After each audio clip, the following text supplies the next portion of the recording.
Friends, आप पढ़ रहे हैं class 12th biology molecular basis of inheritance chapter.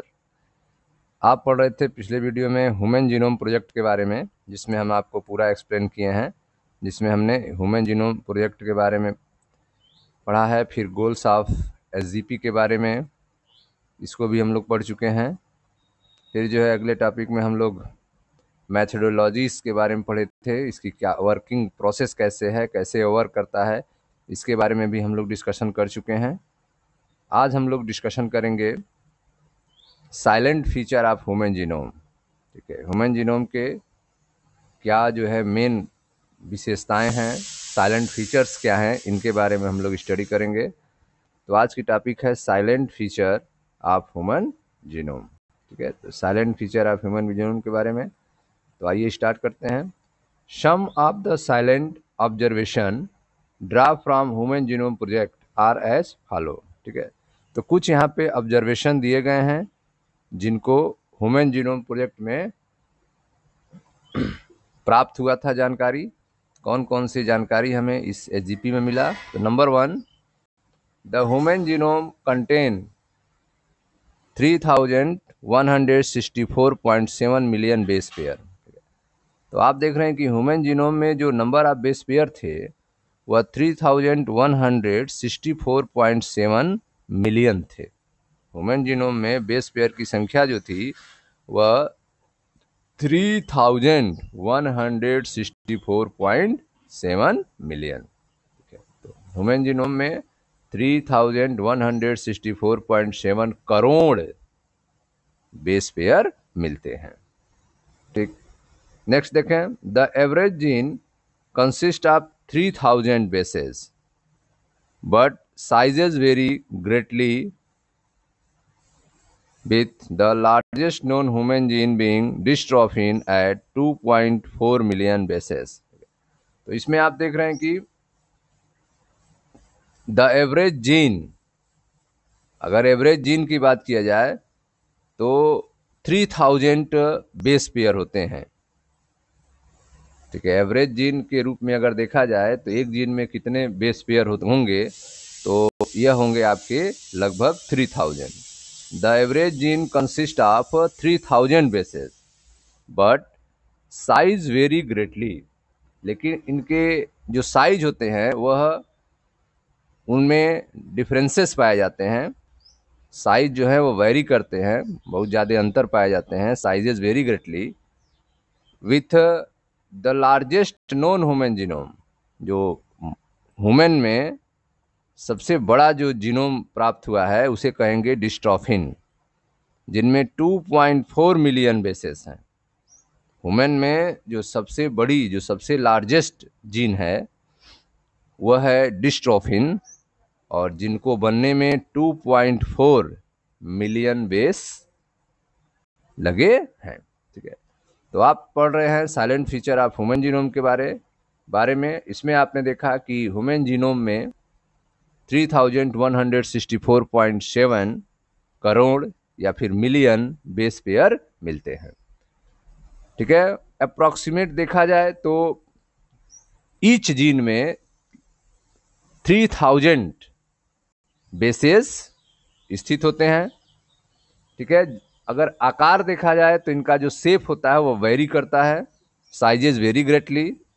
Largest जो नोन ह्यूमन जीन है वह है आपका डिस्ट्रोफिन, जिसमें 2.4 मिलियन बेस हैं। ठीक है, 2.4 करोड़ बेस हैं। The total number of gene is estimated at 3000।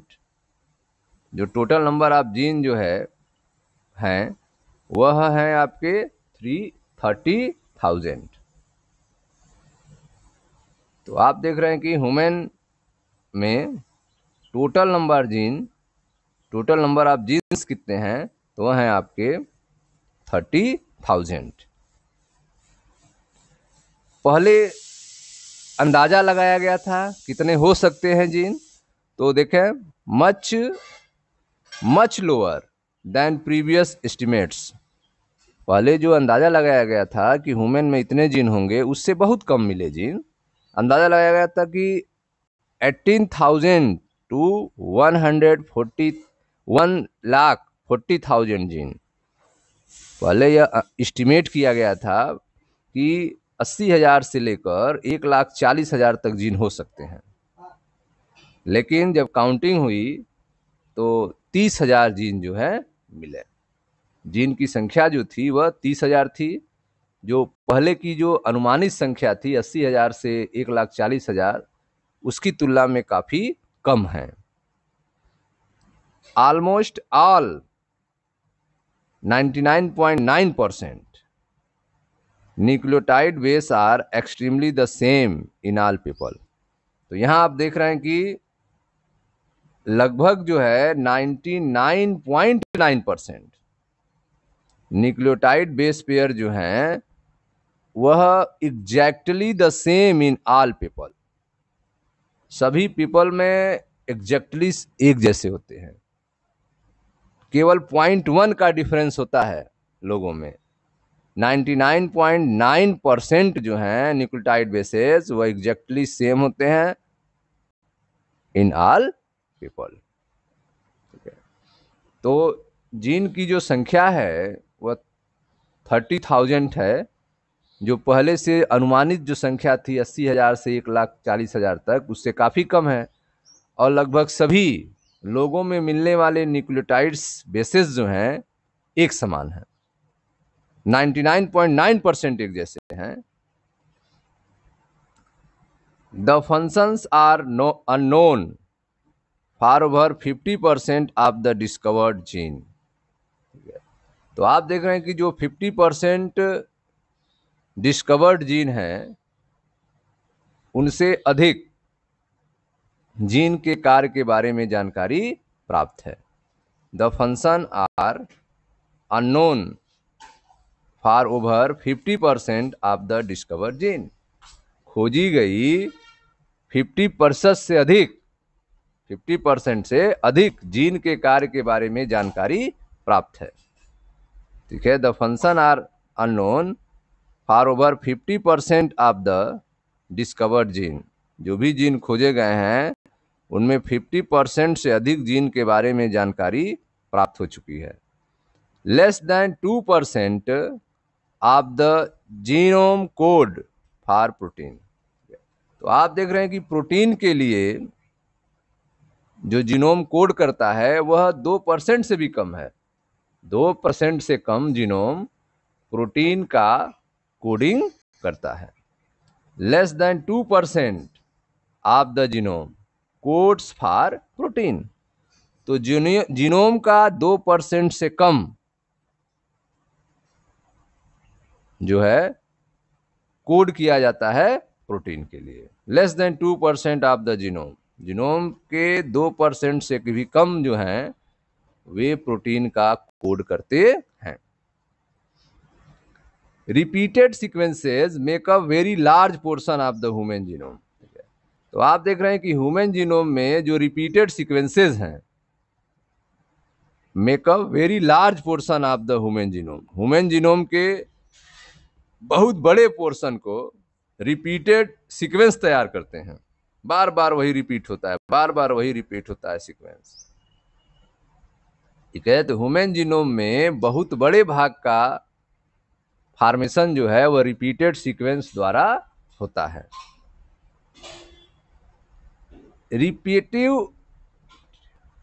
Repeated sequences are stretches of DNA sequences that are repeated many times. ठीक है, तो जो रिपीटेड सीक्वेंस हैं डीएनए के वह बार बार रिपीट होते हैं। समटाइम्स 100 to 1000 टाइम, कभी कभी सैकड़ों बार रिपीट होंगे, कभी कभी हजारों बार रिपीट हो जाते हैं। Repetitive sequences are stretches of DNA sequences. जो रिपीटेटिव सीक्वेंसेस हैं यह डीएनए सीक्वेंस को स्ट्रेच कर देते हैं, इस डीएनए सीक्वेंस को बड़ा कर देते हैं। That are repeated many time. ठीक है, यह बहुत बार रिपीट होके डीएनए को स्ट्रेच कर देते हैं, बड़ा कर देते हैं। सम टाइम 100 to 1000 टाइम, कभी कभी ये सैकड़ों बार रिपीट होते हैं या हजारों बार भी रिपीट होते हैं। तो आप देख रहे हैं जो रिपीटेड सीक्वेंस हैं वे डीएनए के फैले हुए भाग हैं, डीएनए के स्ट्रेचेस पार्ट हैं, फैले हुए भाग हैं, जिनकी कभी कभी 100 से 1000 बार रिपीटिंग हो जाती है।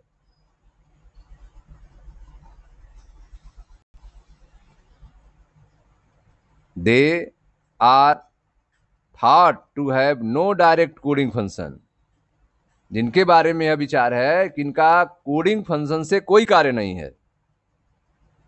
ये जो रिपीटेड सीक्वेंस है इनका कोडिंग फंक्शन से कोई कार्य नहीं है, वो इससे कोई मतलब नहीं है। But they shed light on chromosome structure, dynamics and evolution, लेकिन इनका जो वर्क है वह है क्रोमोसोम के स्ट्रक्चर में, क्रोमोसोम के मूवमेंट में और इवोल्यूशन में इनकी भूमिका होती है, इनकी भागीदारी होती है। They are thought to have no direct coding function, इनके बारे में ऐसा विचार है कि इनका सीधा संबंध जो है कोडिंग से नहीं है, लेकिन they shed light on chromosome structure, ये क्रोमोसोम के स्ट्रक्चर में, उसके डायनामिक्स में, उसके गतिकी में एंड इवोल्यूशन में और विकास में अपना पार्टिसिपेशन करते हैं, इनकी भूमिका होती है। Chromosome 1 has most genes, chromosome number 1 में सबसे ज्यादा जीन्स हैं 2968, and the Y has fewest, और वाई में सबसे कम जीन है 231। तो आप देख रहे हैं कि क्रोमोसोम नंबर 1 में सबसे ज्यादा जीन्स हैं 2968, जबकि वाई क्रोमोसोम में सबसे कम जीन हैं जो कि हैं 231। Scientist have identify about 1.4 million location where single base pair differences. तो आप देख रहे हैं कि साइंटिस्ट जो है यह पहचान किए हैं लगभग 1.4 मिलियन लोकेशन का जहां पे सिंगल बेस पेयर है डीएनए का। साइंटिस्ट ने ह्यूमन में अप्रॉक्सीमेटली 1.4 करोड़ ऐसे लोकेशन का पता किया है, ठीक है, जहां पे सिंगल बेस पेयर हैं, जहां पे सिंगल बेस पेयर हैं। Scientist have identify about 1.4 million location where single base DNA differences, जहां पे सिंगल बेस का डीएनए डिफरेंस है। इन पॉइंट को कहते हैं SNPs, single nucleotide polymorphism, SNPs, single nucleotide polymorphism, pronounce as snips, इनको स्निप्स कहा जाता है, स्निप्स कहा जाता है, और यह सिंगल न्यूक्लियोटाइड पॉलीमॉर्फिज्म है। तो आप देख रहे हैं कि साइंटिस्ट जो है 1.4 मिलियन लोकेशन देखा है जहां पे single base DNA difference occur in human में पाए जाते हैं। This information promises to revolutionize the process of finding chromosomal location for disease। यह जो जानकारियां हैं यह हमें उन जगहों का जो डिजीज से आधारित जुड़े हुए हैं और ह्यूमन का associated sequence tracing human history और ह्यूमन की हिस्ट्री का पता लगाने में सहायक है। This information promises to revolutionize the process of finding chromosomal location for disease। ये जो सूचनाएं हैं यह हमें क्रोमोजोम में उन पॉइंट्स को, उन जगहों को जहां जो डिजीज से जुड़े हुए हैं, जो ह्यूमन के हिस्ट्री से जुड़े हुए हैं, उनको पता लगाने में, उनके बारे में जानकारी एकत्र करने में काफी मदद किया है। Associated sequence and tracing human history. तो इस तरह से स्टूडेंट आपने देखा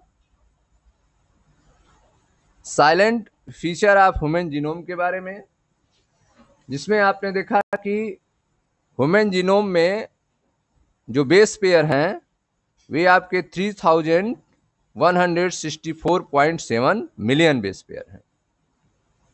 3064.7 करोड़ बेस पेयर मिलते हैं। ठीक, अगर हम एक एवरेज जीन की बात करें तो उसमें अप्रॉक्सीमेटली 3000 बेस पेयर होते हैं, लेकिन इनकी साइज जो होती है वह डिफरेंस होती है। साइज में बहुत अंतर पाया जाता है। जो लार्जेस्ट ह्यूमन जीन है जिसे डिस्ट्रोफिन कहते हैं, उनमें 2.4 मिलियन बेसेस हैं। ठीक है, the total number of gene जो ह्यूमन जीनोम में मिला है वह 30,000 मिला है, जो अनुमानित संख्या से काफी कम है। अनुमान लगाया गया था कि 80,000 से 1,40,000 तक मिलेंगे जीन, लेकिन केवल 30,000 मिले।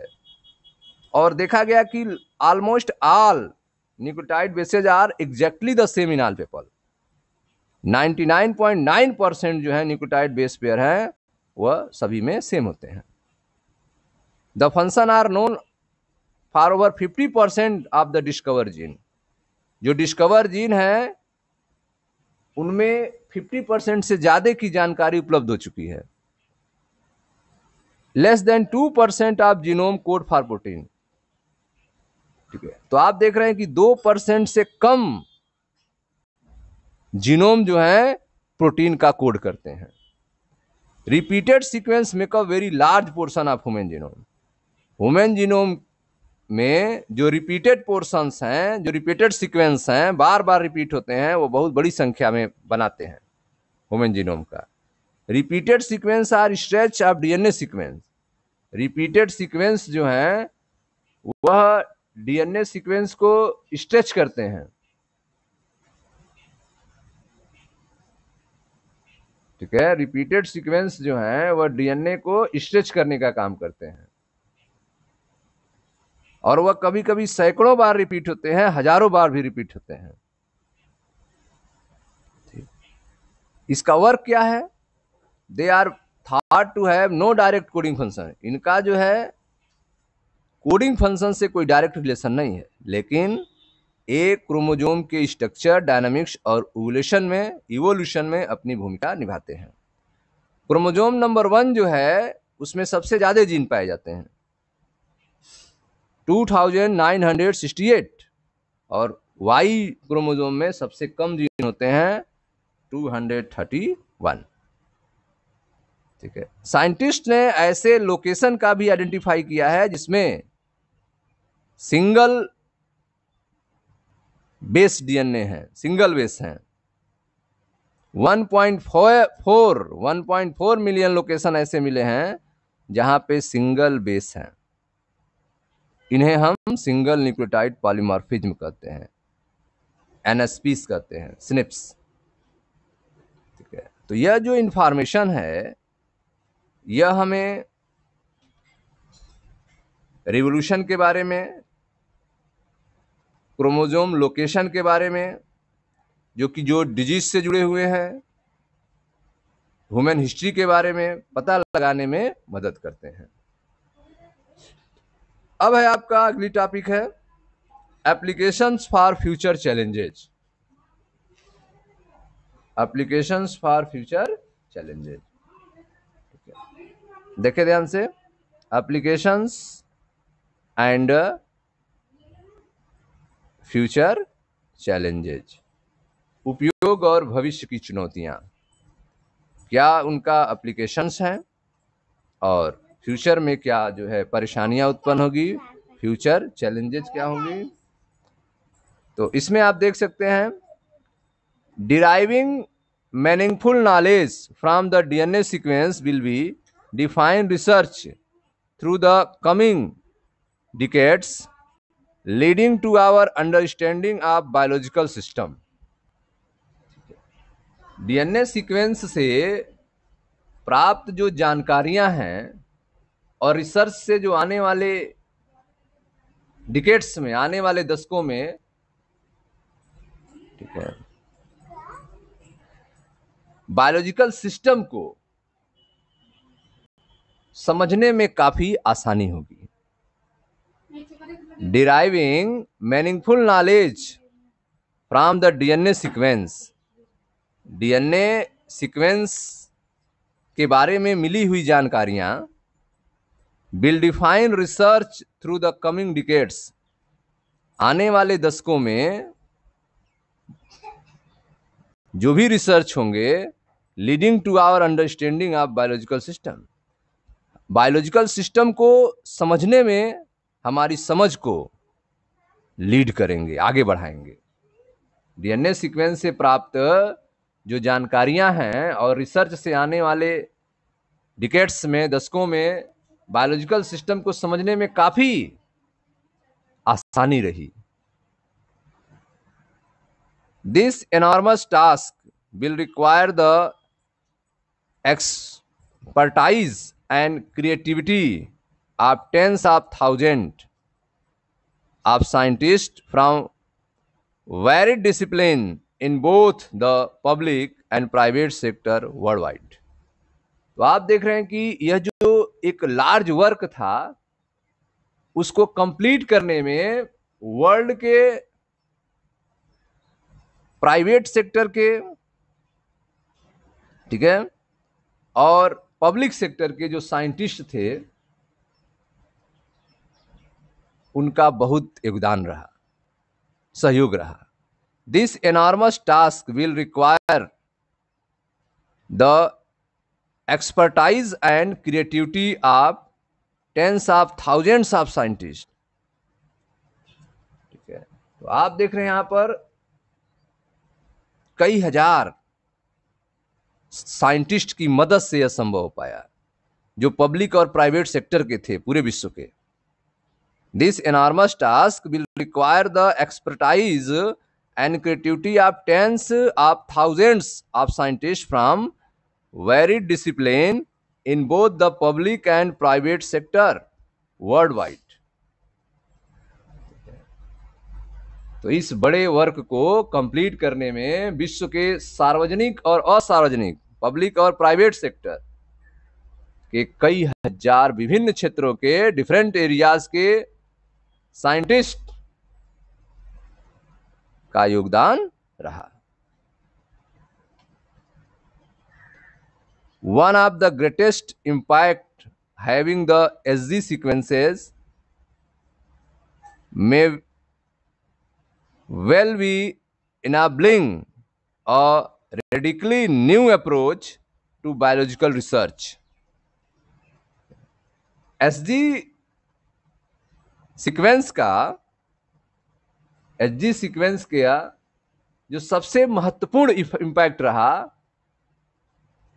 वह यह था कि जो बायोलॉजिकल रिसर्च हैं, ठीक है, जो बायोलॉजिकल रिसर्च हैं में नए टेक्निक का एंट्री हो सकी, नए टेक्निक का समावेश हो सका।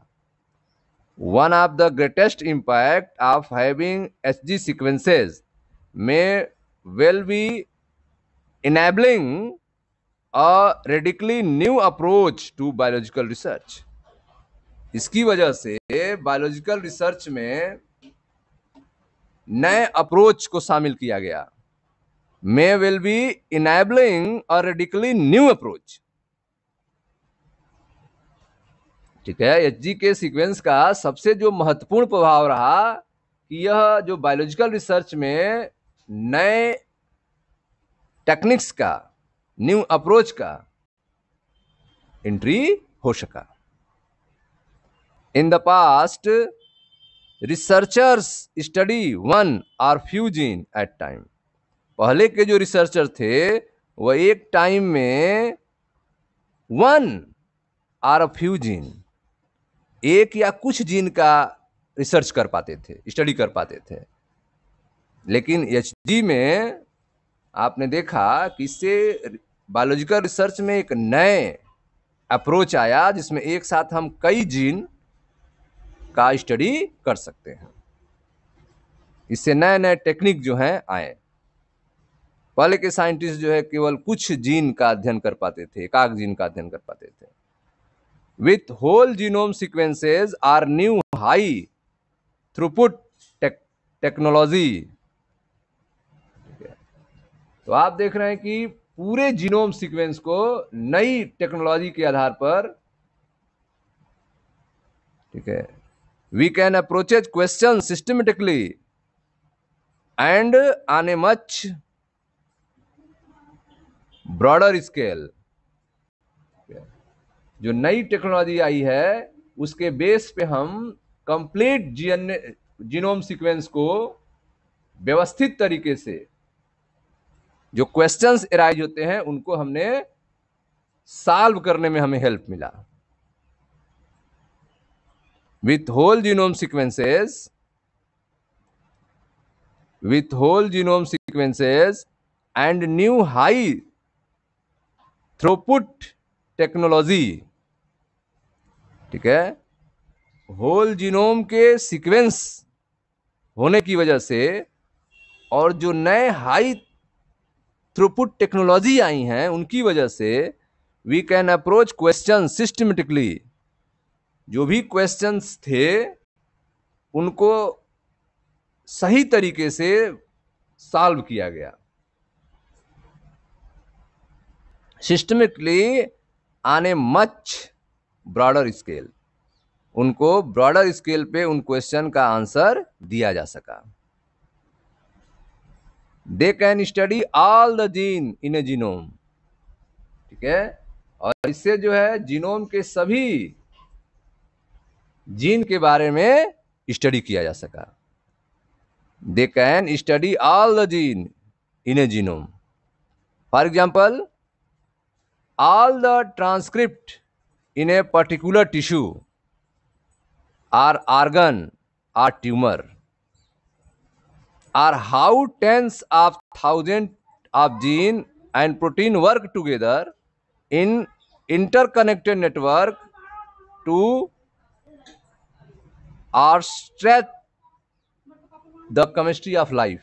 ठीक है, तो आप देख रहे हैं कि पर्टिकुलर टिश्यू की बात की जाए या आर्गन की बात की जाए या किसी ट्यूमर की बात की जाए या फिर हजारों संख्या में मिलने वाले जीन, प्रोटीन जो एक साथ आपस में जुड़े हुए हैं, उनके बारे में, उनकी केमिस्ट्री के बारे में, ठीक है, जानकारी उपलब्ध हो पाई। कैसे वर्क करते हैं उनके बारे में हम जान पाए। All the transcript in a particular tissue, किसी पर्टिकुलर टिश्यू में कितने ट्रांसक्रिप्ट हैं उनके बारे में हम जानकारी प्राप्त कर पाए। आर्गन के बारे में, ट्यूमर के बारे में, या फिर how tens of thousands gene and protein work together, कैसे हजारों की संख्या में जीन और प्रोटीन एक साथ काम करते हैं या फिर आपस में कैसे वह इंटरकनेक्टेड हैं नेटवर्क के through to orchestrate the chemistry of life. ठीक है, उनके जीवन के केमिस्ट्री के बारे में जानने में यह चीजें उपयोगी रही। ठीक है स्टूडेंट्स, तो यह थे आपके एप्लीकेशंस और फ्यूचर चैलेंजेस के बारे में। इसमें आपने देखा कि एसजी के जो सीक्वेंस थे उनका जो सबसे मेन इफेक्ट रहा वह था कि जो बायोलॉजिकल रिसर्च होते थे उसमें नए टेक्नोलॉजी का समावेश हुआ, जिसकी वजह से जीनोम में मिलने वाले सभी जीन के बारे में स्टडी किया जा सका। जैसे अगर हम किसी विशेष टिश्यू या फिर आर्गन या फिर ट्यूमर या फिर किसी ट्रांसक्रिप्शन को या फिर हजारों जीन्स को प्रोटीन आपस में जुड़े हुए नेटवर्क की तरह कैसे कार्य करते हैं, इनसे प्राप्त जानकारी से लाइफ के केमिस्ट्री को बनाने में उपयोगी रहा। ठीक स्टूडेंट्स, मिलते हैं नेक्स्ट वीडियो में जहां टॉपिक किया जाएगा, चर्चा की जाएगी डीएनए फिंगरप्रिंटिंग के बारे में। Thank you.